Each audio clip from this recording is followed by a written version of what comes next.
And I had been discussing with, this mate of mine, my housemate, that we should maybe start doing some exercise, because I'm putting on a little bit of weight, right? He's quite a thin, tall guy. He has a belly.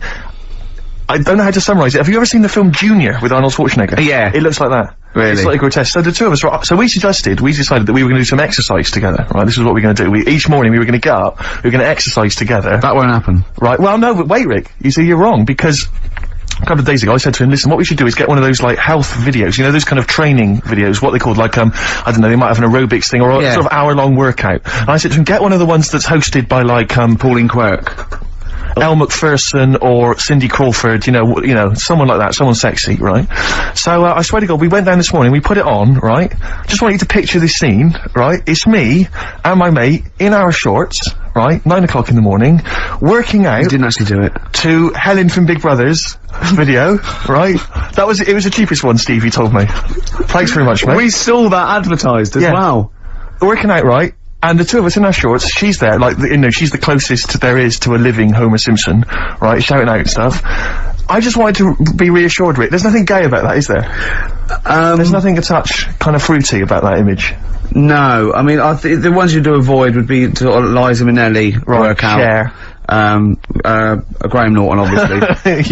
Dale Winton. Gay Byrne. Right, sure. He's not gay. No. But, I mean, the name's a little bit gay, isn't it? Yeah. So I think Helen from Big Brother, you're probably safe.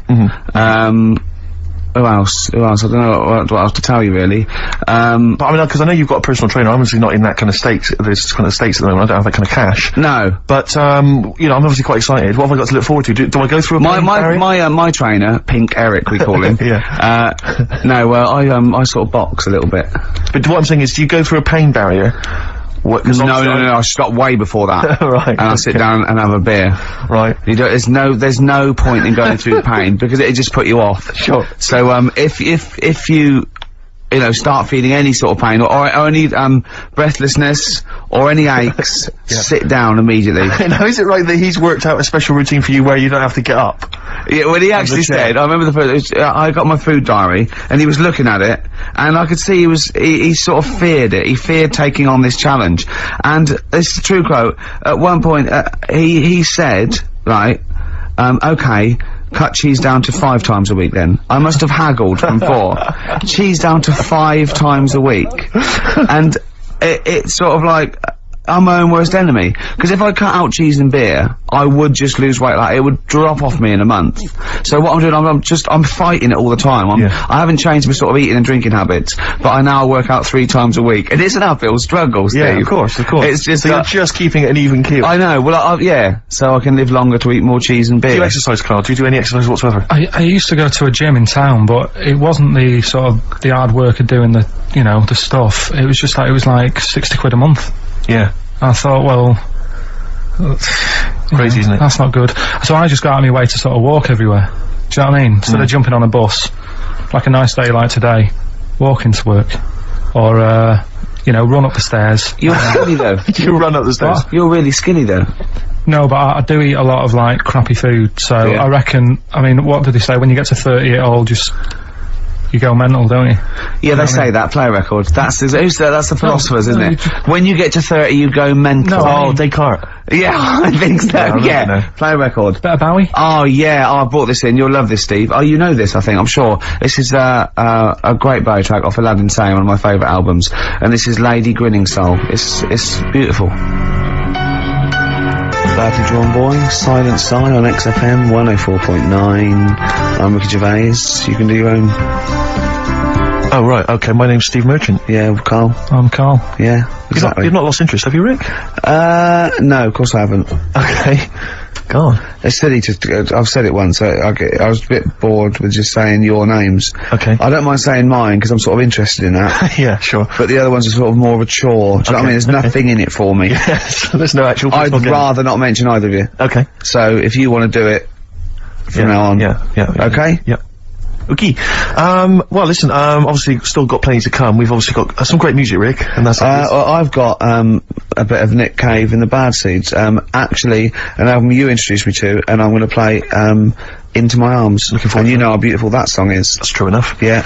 But, I was talking about this little bit of acting I was doing yesterday, and, not wishing to be disrespectful to anyone that was involved, but there was, obviously some extras or supporting artists, as I believe they're known, and, you know, all good, lovely people, really putting the effort in, doing good work and everything, but there's just one guy I was stood next to, and, you know, he's quite a tall guy, not quite as tall as me, but tall guy, you know, quite a good looking bloke or whatever, and, I just sat there, and he obviously gets quite boring because there's a lot of just hanging around and people waiting and stuff, fixing lights. I just stood next to him and he just went, oh, he was looking for something to say to me, obviously, and he went, looking forward to the new Guns N' Roses album? And I went, I didn't realise there was one on the way, actually. He went, yeah, obviously they, Slash won't be in it, because obviously Slash is no longer with them, but, bloody a sweet child of mine, one of my favourites, just started singing some of the songs. I went, okay, great. Without irony, I assume. Without irony. He just wanted to get onto a discussion of Guns N' Roses, but I'll tell you this, he did not look like a rocker in any way. He looked like a bloke who would work in sort of an accountancy, agency, or Barclays, behind the counter, something like that. Very well scrubbed, well groomed. I say, there's nothing wrong with Barclays or the people who work therein. That's true enough. Okay. So he goes, yeah, I mean, I got into them with Appetite for Destruction, the classic first album, but I even, you know, I enjoyed the Spaghetti Incident as well. I mean, I like all of them. Yeah. And I'm like, right, okay. And he goes, I said to him, have you ever seen them live or anything? He went, I have not seen them live, no, but I was lucky enough to be at Donington, Monsters of Rock, and, Slash's Snake Pit was playing, which was Slash's solo effort. Yeah. And he went, I've never been to, those live gigs before, and, I was down in the mosh pit. Oh, man, and I was down there, and I'll tell you this, have you been in the mosh pit? I went, oh, no, oh, it's crazy down there, it's wild. A guy threw a punch at me, I punched him, knocked him straight out, he knocked me out, someone this fight went off, oh, it was amazing. I went, you're gonna go back? He went, no, I won't, because once you've done something like that, you can never repeat the experience, you know, I mean, everyone there was dressed in black. I think I was the only guy wearing a white t-shirt. I was like, okay, I could just imagine him tucked in as well. That's why I attacked him. Exactly. It's like ants. Yeah. They slashed himself. Yeah, there's a termite in the nest. Exactly. And they just turned on him. But so I'm going, okay, so do you go to gigs often? He went, no, I don't think I'm ever gonna go to another rock gig. And I said to him, why? And he went, I don't think any gig I go to will be able to top the experience of seeing UB40 live.